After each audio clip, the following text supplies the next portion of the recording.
दोस्तों, ये वीडियो एक सच्ची घटना पर आधारित है। जिस प्रकार 1929 में बाबा साहेब अंबेडकर के साथ उच्च वर्ग के कुछ लोगों ने मनुस्मृति दहन के समय साथ दिया था और उसमें लिखी अमानवीय बातों का विरोध किया था, आज लगभग 100 साल बाद फिर इस घटना को दोहराया जा रहा है। उच्च वर्ग के ब्राह्मण समुदाय ने इस बार मनुस्मृति दहन दिवस को लेकर बड़ा फैसला लिया है, जिसकी चर्चा आज की इस वीडियो में हम करेंगे। वीडियो में आगे बढ़ने से पहले मैं आपसे कहना चाहूंगा कि अगर आप बाबा साहेब आम्बेडकर को दिल से पसंद करते हो तो इस वीडियो को लाइक, शेयर और हमारे चैनल को सब्सक्राइब अवश्य करें और कमेंट में जय भीम, जय संविधान जरूर लिखें।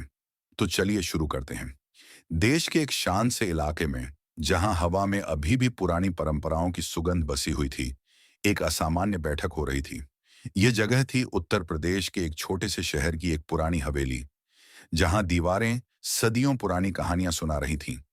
बाहर की दुनिया में शोर था, ट्रैफिक की भागदौड़, बाजारों की चहल पहल और राजनीतिक बहसों की गूंज। लेकिन इस हवेली के अंदर सब कुछ शांत था। न कोई राजनीतिक मंच जहां भाषणों की बौछार होती, न कोई जोरदार नारे जो हवा को चीरते, न ही कैमरों की चमक जो हर पल को कैद करने की कोशिश करती। फिर भी यह बैठक आने वाले दिनों में पूरे देश की बहस बन जाने वाली थी। ये एक ऐसा पल था जो इतिहास के पन्नों में दर्ज होने वाला था। लेकिन अभी तो यह सिर्फ एक कमरे में बंद रहस्य था। हवेली की यह जगह सदियों पुरानी थी।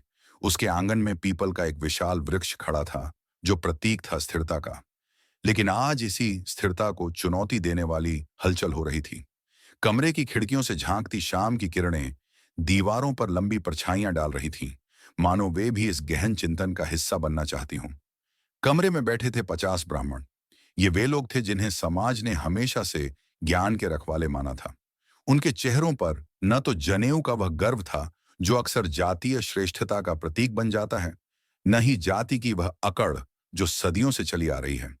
वे सब साधारण कपड़ों में थे, कुछ सफेद कुर्ते पायजामे में, कुछ टी शर्ट और जीन्स में। उनकी उम्रें अलग अलग थीं।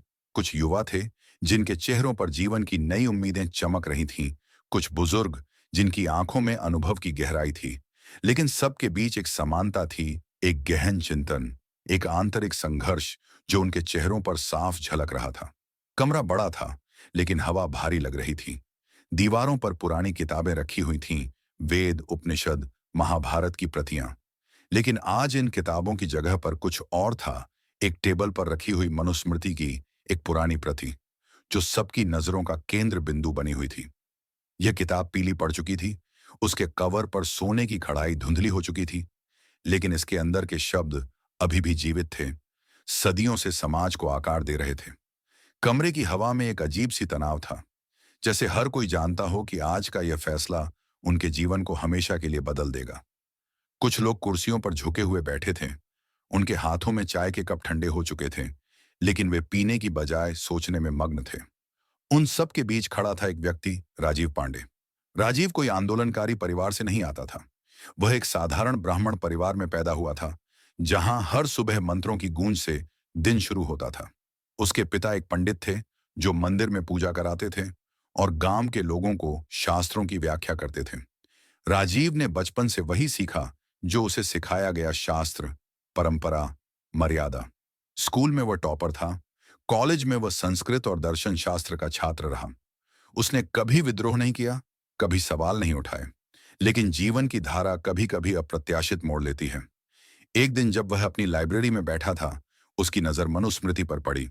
वह किताब जो उसके लिए हमेशा से पवित्र ग्रंथ थी, आज उसे अलग लग रही थी। उसने इसे सवाल बनकर पढ़ना शुरू किया। लाइब्रेरी एक पुरानी इमारत थी, जहां धूल भरी अलमारियां किताबों को ढक रही थीं और राजीव वहां घंटों बैठा रहता था। उस दिन धूप खिड़की से आ रही थी और किताब के पन्ने पलटते हुए उसके मन में एक अजीब सी बेचैनी पैदा हो गई। पहले वह चौंका। मनुस्मृति के श्लोकों में वह उन बातों को पढ़ रहा था जो उसे कभी नहीं सिखाई गई थीं, या शायद सिखाई गई थीं, लेकिन कभी गहराई से समझाई नहीं गई। वह पढ़ता गया शूद्रों के लिए निर्धारित कठोर नियम, जहां उन्हें शिक्षा से वंचित रखा गया, जहां उन्हें दंडित करने के तरीके बताए गए जो अमानवीय लगते थे। लेकिन यह सिर्फ शूद्रों तक सीमित नहीं था। राजीव ने देखा कि मनुस्मृति सिर्फ शूद्रों के लिए नहीं, सिर्फ दलितों के लिए नहीं, बल्कि महिलाओं के लिए एक स्थायी भयपत्र है, जहां स्त्री को स्वतंत्र सोच से वंचित किया गया, जहां उसे पिता, पति और पुत्र के अधीन बताया गया, जहां उसका अपना अस्तित्व ही स्वीकार नहीं किया गया। एक श्लोक में लिखा था कि स्त्री कभी स्वतंत्र नहीं हो सकती, वह हमेशा किसी पुरुष की छाया में रहनी चाहिए। राजीव की आंखें फैल गईं। वह सोचता रहा, क्या यह वही धर्म है जो समानता की बात करता है? क्या यह वही परंपरा है जो करुणा सिखाती है? वह किताब को एक पल के लिए बंद कर देता, फिर खोल लेता। उसके मन में सवालों का तूफान उठ रहा था। क्या यह श्लोक आज भी समाज में लागू हो रहे हैं? क्या गांवों में महिलाओं को अभी भी यही नियम बांधे हुए हैं? राजीव ने अपनी नोटबुक निकाली और उन श्लोकों को नोट करना शुरू किया, जैसे वह एक अपराधी को पकड़ रहा हो। फिर वह परेशान हुआ। रातें बेचैन गुजरने लगीं। वह अपने घर की महिलाओं को देखता, अपनी माँ को, जो हमेशा पिता की आज्ञा में रहती थी, अपनी बहन को, जो पढ़ाई के बावजूद घर की जिम्मेदारियों में बंधी हुई थी। क्या मनुस्मृति की ये बातें आज भी समाज में जीवित हैं? क्या जाति व्यवस्था की जड़ें इतनी गहरी हैं कि वे महिलाओं को भी कुचल रही हैं? राजीव ने खुद से सवाल किया, अगर यह धर्म है तो इसमें करुणा कहाँ है? वह किताब को बंद करता, लेकिन सवाल उसके मन में घूमते रहते। वह अपने दोस्तों से बात करता, लेकिन वे हंसकर टाल देते, यह पुरानी बातें हैं, भूल जा। लेकिन राजीव भूल नहीं पाया। वह और गहराई में उतरता गया। उसने अन्य ग्रंथ पढ़े, आधुनिक व्याख्याएं देखीं, और अंत में वह भीतर से टूट गया। वह समझ गया कि मनुस्मृति न सिर्फ एक किताब है, बल्कि एक विचारधारा है जो सदियों से असमानता को पोषित कर रही है। रात को वह बिस्तर पर लेटा रहता, छत की ओर देखता और सोचता कि कैसे एक किताब ने उसके पूरे विश्वास को हिला दिया।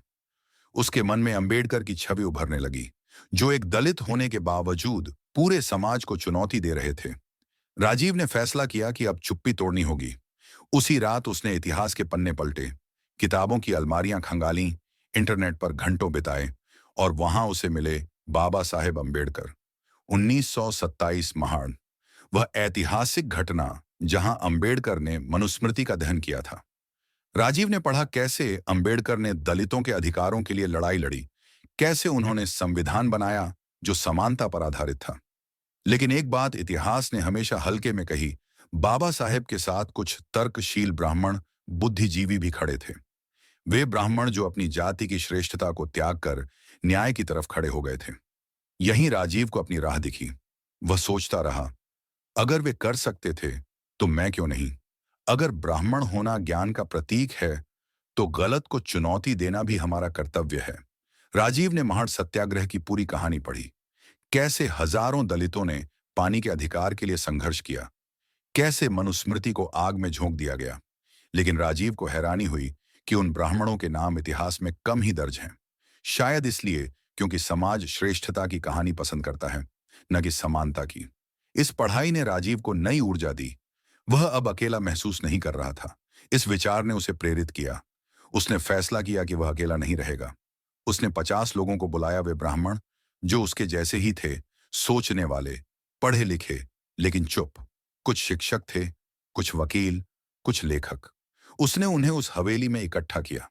बैठक शुरू हुई। राजीव खड़ा हुआ और बोला, भाइयों, हम यहां इसलिए हैं क्योंकि हम ब्राह्मण हैं। लेकिन ब्राह्मण का मतलब क्या है? ज्ञान? तो ज्ञान गलत को चुनौती देता है।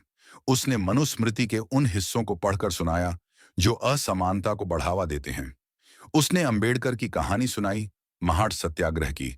कमरे में सन्नाटा था। लोग एक दूसरे को देखते रहे। कुछ की आंखें नम हो गईं। एक बुजुर्ग ब्राह्मण ने कहा, मैंने जीवन भर इन शास्त्रों को पूजा, लेकिन कभी सवाल नहीं किया। आज तुमने मेरी आंखें खोल दी। राजीव ने अपनी पूरी यात्रा सुनाई, कैसे वह किताब पढ़ते हुए टूटा, कैसे रातें बेचैन गुजरी।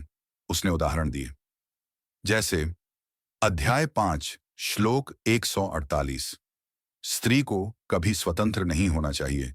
बाल्यावस्था में पिता, युवावस्था में पति, वृद्धावस्था में पुत्र की अधीनता में रहना चाहिए। यह सुनकर कमरे में एक सिसकी सी निकली। एक महिला ने कहा, यह मेरी जिंदगी की कहानी है। फिर शूद्रों पर अध्याय 8, श्लोक 413, शूद्र ब्राह्मण की सेवा करने के लिए ही पैदा हुआ है। यह कैसे न्यायपूर्ण है? राजीव ने अन्य ग्रंथों से तुलना की। भगवद गीता में समानता की बात है, लेकिन मनुस्मृति में विभेद। उसने इतिहासकारों की किताबें पढ़ी, रोमिला थापर, इरफान हबीब। समझा कि मनुस्मृति 200 ईसा पूर्व की है, लेकिन इसका प्रभाव आज भी है। फिर एक एक कर सभी ने सिर झुकाया और वहीं एक शपथ ली गई। शपथ सरल थी, लेकिन गहन। हम मनुस्मृति की उस सोच का विरोध करेंगे जो असमानता फैलाती है। हम इसे जलाकर नहीं, बल्कि विवेक की आग से जलाएंगे। हम ब्राह्मण हैं, लेकिन पहले इंसान हैं। शपथ के बाद सबने एक दूसरे को गले लगाया। भावनाओं का सैलाब आ गया। एक युवा ने कहा, आज से हमारी पहचान बदल गई।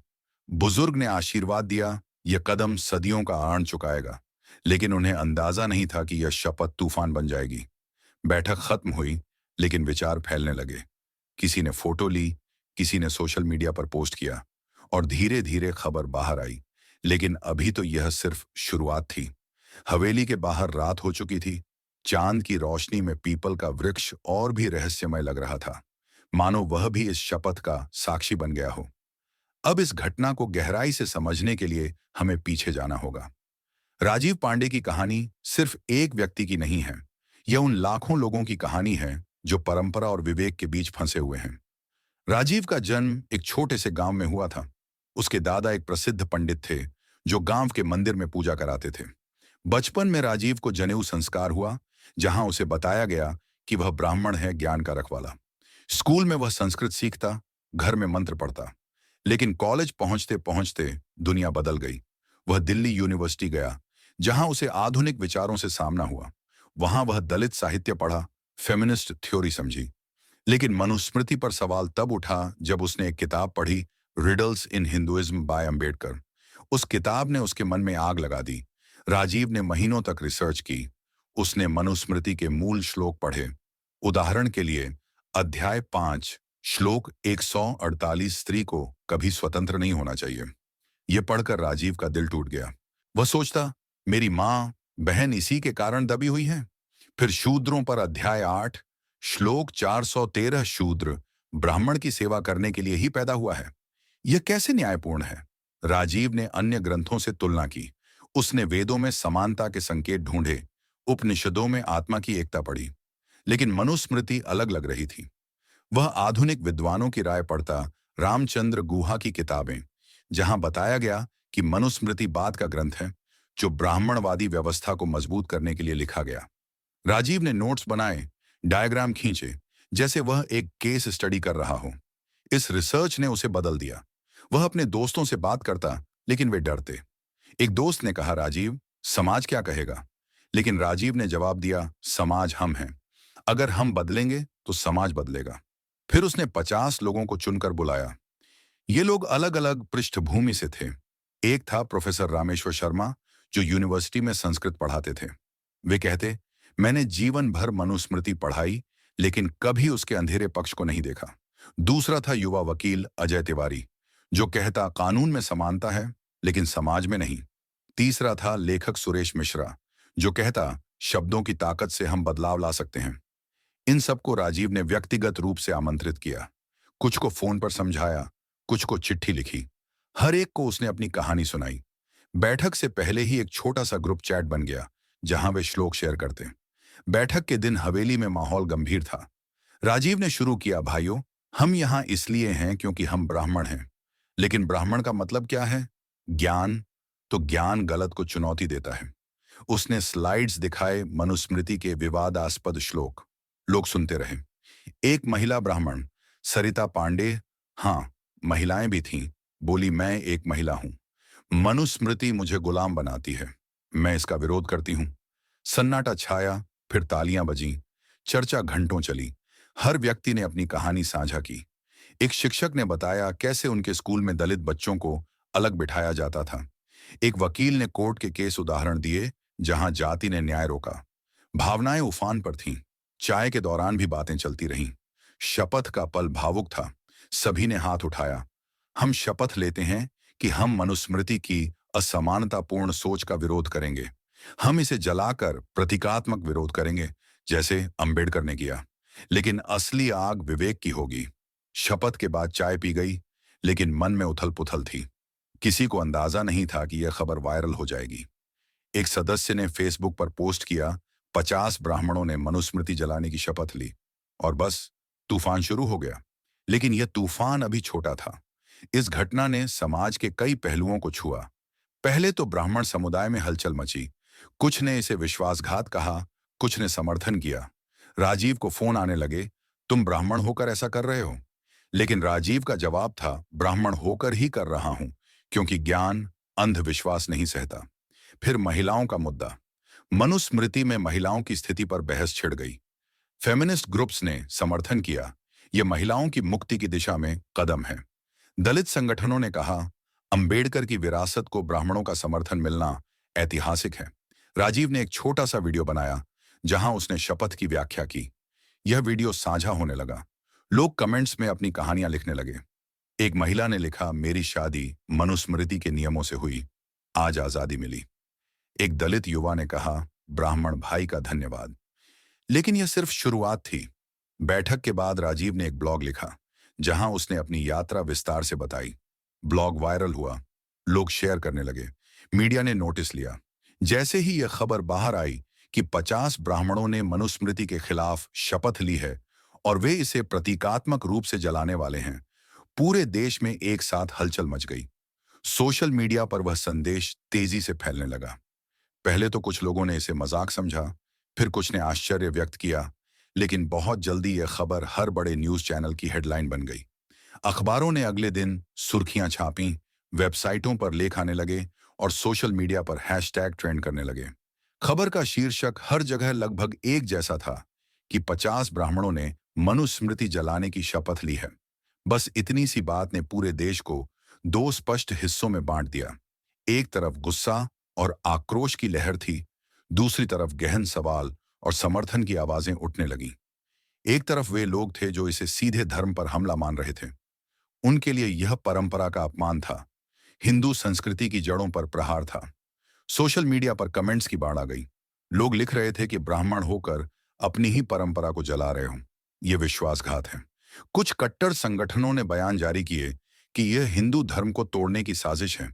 कुछ जगहों पर छोटे मोटे प्रदर्शन भी हुए जहां लोग नारे लगा रहे थे कि मनुस्मृति अमर रहे, हिंदू धर्म अमर रहे। टीवी चैनलों पर डिबेट्स शुरू हो गईं, जहां एंकर जोर जोर से चिल्ला रहे थे कि क्या अब अपने शास्त्रों को जलाना फैशन बन गया है। कुछ पंडितों और धार्मिक नेताओं ने कहा कि मनुस्मृति को समझे बिना उसका विरोध करना अज्ञानता है। उनका कहना था कि यह ग्रंथ सदियों पुराना है और इसमें बहुत कुछ अच्छा भी है, सिर्फ कुछ हिस्सों को लेकर पूरे ग्रंथ को जलाना गलत है। इन लोगों का गुस्सा इतना था कि कुछ ने राजीव पांडे और अन्य लोगों को सोशल मीडिया पर धमकियां तक देनी शुरू कर दी। दूसरी तरफ वे लोग थे जो सवाल उठा रहे थे। उनके लिए यह एक बहुत बड़ा और जरूरी सवाल था कि क्या परंपरा सवालों से ऊपर है? क्या कोई किताब या विचार सिर्फ इसलिए सही है क्योंकि वह बहुत पुराना है?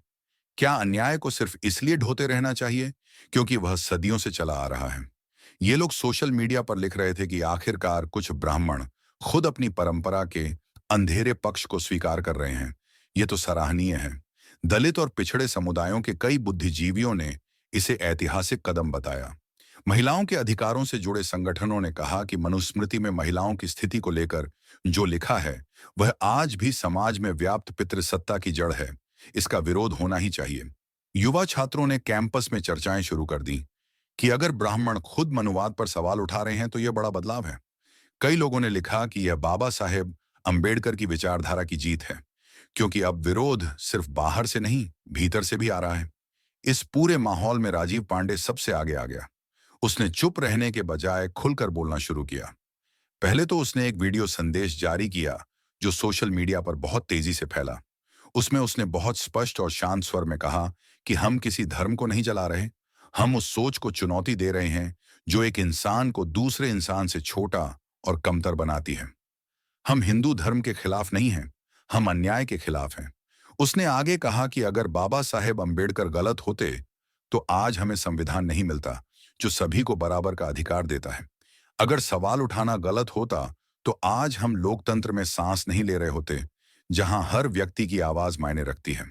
राजीव ने बहुत जोर देकर साफ किया कि यह आग कागज की नहीं है, यह विचारों की आग है जो सदियों पुरानी कुरीतियों को जलाएगी।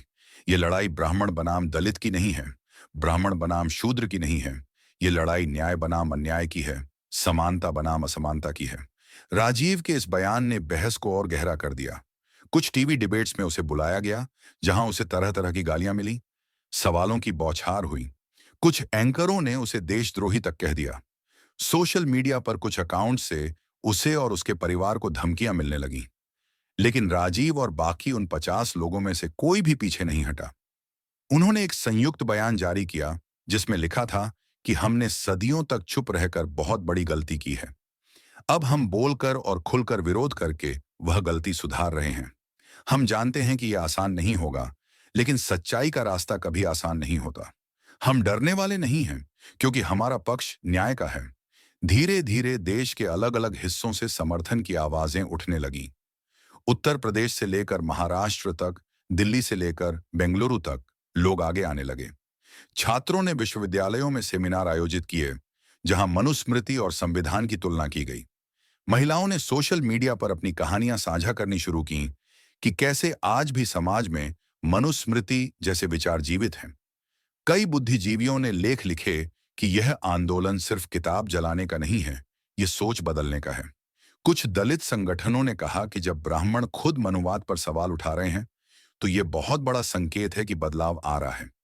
लोग बार बार पूछने लगे कि अगर एक ब्राह्मण मनुवाद पर सवाल कर सकता है, तो हम क्यों नहीं कर सकते? हम क्यों सदियों पुरानी गलत परंपराओं को ढोते रहें? यही वह निर्णायक पल था जब यह पूरी कहानी एक साधारण घटना से ऊपर उठकर एक बड़ा आंदोलन बन गई। अब यह सिर्फ उन 50 लोगों की बात नहीं रही, यह लाखों लोगों की आवाज बन गई। सोशल मीडिया पर नया हैशटैग ट्रेंड करने लगा कि मैं भी मनुवाद के खिलाफ हूं। कई शहरों में छोटे छोटे समूह बनने लगे, जो मनुस्मृति के विवादास्पद हिस्सों पर चर्चा करते और संविधान की प्रस्तावना पढ़ते। कुछ जगहों पर प्रतीकात्मक रूप से मनुस्मृति की प्रतियां जलाई भी गईं, लेकिन ज्यादातर लोग इसे विचारों की लड़ाई मान रहे थे। राजीव पांडे अब एक प्रतीक बन गया था। लोग उसे मैसेज भेजते कि तुमने हिम्मत दिखाई, हम भी तुम्हारे साथ हैं। इस आंदोलन ने समाज के कई गहरे घावों को फिर से खोल दिया। एक तरफ कट्टरपंथी संगठनों ने इसका विरोध तेज कर दिया। उन्होंने बड़े बड़े आयोजन किए, जहां मनुस्मृति की महिमा गाई गई। कुछ राजनीतिक दलों ने इसे वोट बैंक की राजनीति से जोड़ दिया और कहा कि यह हिंदू धर्म को कमजोर करने की कोशिश है। लेकिन दूसरी तरफ प्रगतिशील लोग और संगठन आगे आए। कई एनजीओ ने सेमिनार आयोजित किए, कई लेखकों ने किताबें लिखनी शुरू की। विश्वविद्यालयों में नए कोर्स शुरू हुए, जहां मनुस्मृति और आधुनिक संविधान की तुलना पढ़ाई जाने लगी। महिलाओं ने अपनी आवाज सबसे जोर से उठाई। उन्होंने कहा कि मनुस्मृति में जो स्त्री को गुलाम बनाया गया है, वह आज भी घरों में, कार्यस्थलों पर दिखता है। यह आंदोलन अब नारी मुक्ति से भी जुड़ गया। राजीव और उसके साथी लगातार सक्रिय रहे। उन्होंने एक वेबसाइट बनाई, जहां मनुस्मृति के विवादास्पद श्लोकों की सूची थी और उनकी आधुनिक व्याख्या भी। उन्होंने अंबेडकर के लेखों के अंश साझा किए। उन्होंने स्पष्ट कहा कि हम धर्म के खिलाफ नहीं हैं, हम धर्म में व्याप्त कुरीतियों के खिलाफ हैं। कई ब्राह्मण परिवारों में घरेलू बहस शुरू हो गई। कुछ माता पिता अपने बच्चों को समझाने लगे कि परंपरा का मतलब अंधानुकरण नहीं है। कुछ युवा ब्राह्मणों ने खुलकर समर्थन किया और कहा कि हम भी इस शपथ में शामिल होना चाहते हैं। देश के कई हिस्सों में छोटे छोटे आयोजन हुए। महाराष्ट्र में, जहां अंबेडकर की धरती है, वहां सबसे ज्यादा समर्थन मिला। लोग कहते कि यह महाड़ सत्याग्रह की याद दिलाता है। दिल्ली में जंतर मंतर पर एक शांतिपूर्ण प्रदर्शन हुआ, जहां सैकड़ों लोग इकट्ठा हुए और संविधान की प्रस्तावना पढ़ी। बेंगलुरु और हैदराबाद जैसे शहरों में टेक युवाओं ने ऑनलाइन कैंपेन चलाए, लेकिन विरोध भी कम नहीं था। कुछ जगहों पर 50 लोगों के पोस्टर फाड़े गए। कुछ धार्मिक संगठनों ने फतवे जैसे बयान दिए। कुछ राजनीतिक नेता ने संसद में भी इस मुद्दे को उठाया और कहा कि यह देश की एकता के लिए खतरा है। लेकिन जितना विरोध हुआ, उतना ही समर्थन भी बढ़ता गया। मीडिया ने दोनों पक्षों को कवरेज दी। कुछ चैनल पक्षपाती थे, तो कुछ ने संतुलित बहस करवाई। धीरे धीरे यह समझ आया कि यह आंदोलन रुकने वाला नहीं है। आखिरकार यह घटना एक बड़े सामाजिक परिवर्तन की शुरुआत बन गई। लोग अब खुलकर बात करने लगे कि परंपरा और आधुनिकता में संतुलन कैसे हो, धर्म और न्याय में संतुलन कैसे हो। राजीव पांडे ने अंत में एक बड़ा संदेश दिया कि हमारा लक्ष्य नफरत फैलाना नहीं है, हमारा लक्ष्य प्रेम और समानता फैलाना है। हम चाहते हैं कि हर इंसान बराबर का सम्मान पाए। यह आंदोलन अब सिर्फ मनुस्मृति तक सीमित नहीं रहा, यह पूरे समाज में व्याप्त असमानता के खिलाफ हो गया। और यही वह पल था जब एक छोटी सी शपथ पूरे देश को बदलने की ताकत बन गई। दोस्तों, आपको हमारी ये वीडियो कैसी लगी? हमें कमेंट करके जरूर बताएं। हमें आपके विचारों का इंतजार रहेगा। वीडियो पसंद आई हो तो वीडियो को लाइक, शेयर और हमारे चैनल को सब्सक्राइब कर सकते हैं। वीडियो को यहाँ तक देखने के लिए आपका बहुत बहुत आभार।